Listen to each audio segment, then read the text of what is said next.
Steam and Sorcery, a transdimensional adventure starring Phineas Frakture and Sir Vlishginath, the Cleansing Light. Episode 8, written by Joseph Gatch and Daniel Mitchell. Read by Fentriss O. Moore.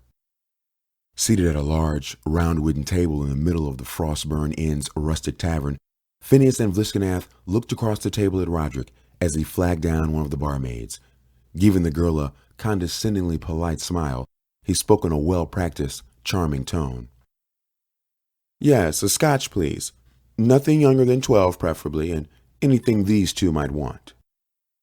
Frowning, the stern-faced barmaid let out a sigh. "We haven't got any scotch." Rolling his eyes, Roderick shook his head, kicking his feet up onto the back of a nearby chair. "Of course not. That would provide even a menial level of comfort. Very well. 3 mugs of whatever passes for spirits around here." "2 dwarven ales it is," the barmaid said irritably, shoving Roderick's feet off the back of the chair. "And keep your boots off the furniture." Groaning, Roderick turned to face Vlishginath and Phineas, grinning when he saw Phineas glaring openly at him with his arms folded across his chest. Now, dear boy. There's no need for such unpleasantness. Surely you must realize it wasn't anything personal." "Just give me back what you stole, and we'll be on our way," Phineas said in a threatening tone. "Moving as your request may be," Roderick said flatly with a plain expression in his face, "I'm afraid I've already sold it." "You idiot!" Phineas shouted, standing up with a start and slamming his fist on the table. "Do you have any idea what you've done? You just hocked the most dangerous weapon known to man for what? Some spare change to buy another gaudy outfit?" Letting out a single emphatic chuckle, Roderick nodded silently for a moment before responding. "2 things. First, I don't have time for—" Phineas interjected, but was immediately cut off as Roderick's temper flared, his dark brown eyes suddenly looking quite dangerous. "Never raise your voice at me again, or I will disappear faster than you can wipe that stupid scowl off of your face. Now tell me you understand, apologize, and be polite about it, or you'll never see me again." It was just as Phineas was about to open his mouth that Vlishginath's left hand shot out, grabbing hold of his arm. Looking over to Vlishginath, Phineas saw the look in the church knight's eyes and could tell by the way he shook his head that he had no choice. "I understand, and I apologize." "Very good," Roderick said. "And secondly, because of your outburst, it will cost you twice as much for the name of the buyer." It was just as Phineas was about to burst out again that Vlishginath silenced him, pushing him back down into his seat. "Roderick, we don't have the kind of coin you're looking for, but you must understand that it is crucial we retrieve the professor's item. Its effects could be devastating. Imagine an entire city and the surrounding countryside suddenly leveled as if by a massive blast of fire and wind." Tilting his head, Roderick sighed heavily, and at that moment, the barmaid returned with their drinks. Retrieving their mugs, Roderick and Vlishginath nodded their thanks, taking long drinks from their tankards. Meanwhile, Phineas sniffed suspiciously at the contents of his mug. "What in the name of rotgut is this?" he asked, swirling the murky black liquid around in his mug. "Dwarven ale." "It's best if you take small sips your first time trying it," Vlishginath replied, looking back at Roderick. "I'm sorry, but I fail to see how this is my problem," Roderick said calmly, taking another drink and setting his mug down in front of him. "Think for a moment, Roderick. An entire city collapsing could have a devastating effect on the economy. It would be a shame if the comforts you've grown accustomed to suddenly disappear." Frowning at Vlishginath's words, Roderick stared into his mug, when suddenly they were both interrupted by a wheezing cough coming from Phineas. "Tastes like the Hackensack River at low tide." Looking back to each other, Vlishginath and Roderick grinned. Roderick leaned back and slung an arm over the back of his chair. "How could such a small thing cause such massive destruction? Do you really want to know?" Phineas asked, leaning over the table, squinting his eyes with an already drunken look on his face. "Illuminate me," Roderick responded, copying his movements. You asked for it, Phineas said, smiling, the look of drunkenness quickly leaving his expression. It was to Phineas's shock, however, that in the brief moment it took him to activate his Tesla rod, Roderick had already pushed back from the table with a start. In the blink of an eye, Roderick brandished a trio of perfectly balanced throwing knives, and with a swift, fluid motion, sent them sailing through the air aimed directly at the professor. With little time to react, Vlishginath stood, grasped the edge of his cape, and swatted them out of the air, sending them clanging against the wall. It was about the time Roderick had another set of knives in his right hand and was poised to throw that Phineas leveled the Tesla rod on him again, the device buzzing loudly in anticipation. You got lucky the first time, rodent lick. I'll not miss a second time. Grinning, Roderick shook his head. You'd be dead were it not for the Church Knight's intervention. Gentlemen, Vlishginath interrupted, holding his hands out while placing himself between them and trying to placate the situation. I think we should all settle down and put our weapons away. This miscreant doesn't deserve an apology, Phineas said, refusing to lower his Tesla rod. Be that as it may, Vlishginath began, but immediately cut off as Phineas lunged across the table, thrusting at Roderick with the Tesla rod.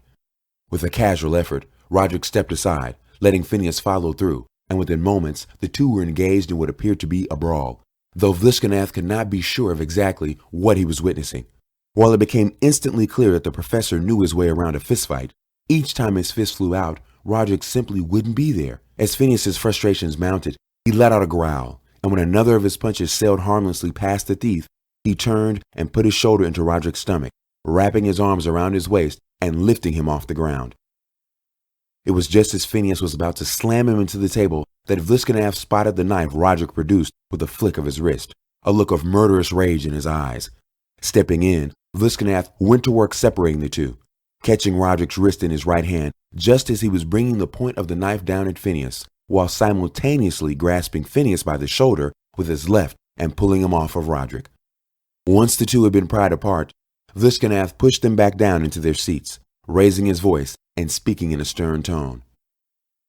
Now then, that will be enough of that.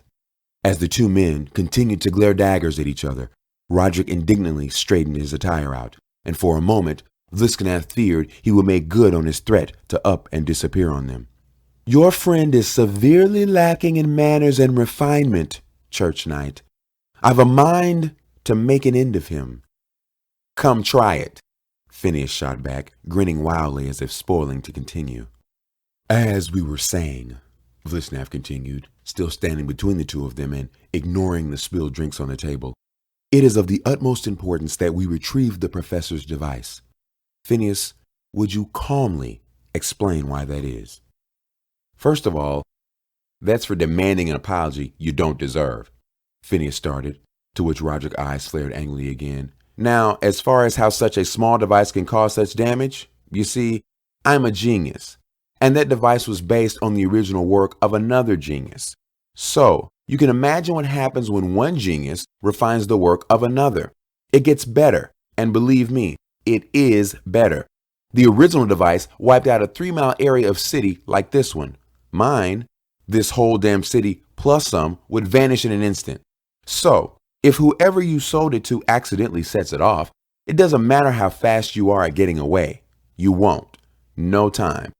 You and your smug little life will cease to exist in less than a blink of an eye.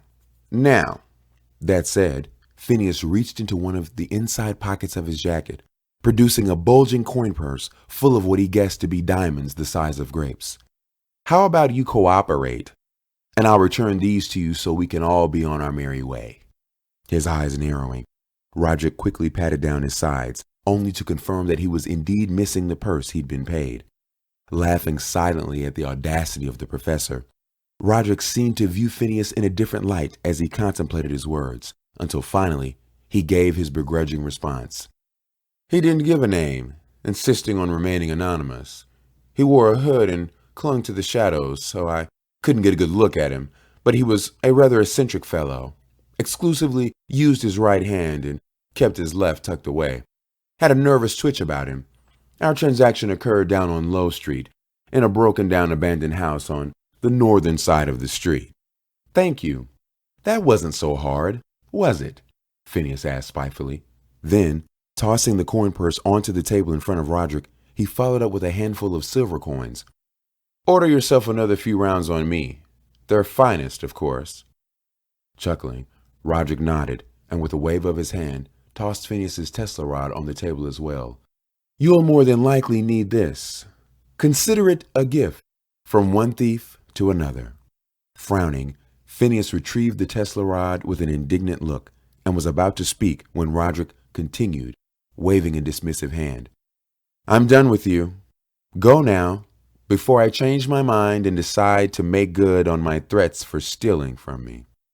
Smirking, Phineas called out over Vlishginath's shoulder as he was ushered out of the room.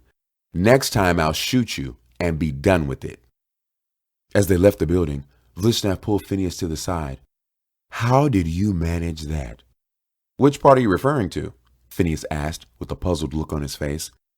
Nobody's stolen from Roderick for as long as I've known him, yet he didn't realize his coin purse was missing until you showed it to him. Never mind that, though. What you just did was extremely dangerous. Roderick has killed men for less. You're lucky he didn't suspect you were capable of holding your own in a fight, or things might have gone very differently. Phineas almost looked contemptuous at the church knight. I'm tired of catering to these whack jobs with god complexes. He probably only helped us because he realized that I'm the only one standing between him and sweet oblivion. And if he's lied to us, we'll come back and I'll show you how they get information down in Brooklyn. I'm getting tired of you aggravating everyone you meet, Vlishginath muttered under his breath. It wasn't until they reached Low Street and found the house Roderick described that Vlishginath's demeanor changed. Phineas was about to open the door when Vlishginath suddenly reached out, putting a hand on the professor's shoulder and bringing him to a halt. What's the matter now? Phineas asked crossly. Vlishginath's body language changed suddenly, tensing at an unseen danger. Something's not right. Something dark has been here. A presence I've not felt for a very long time.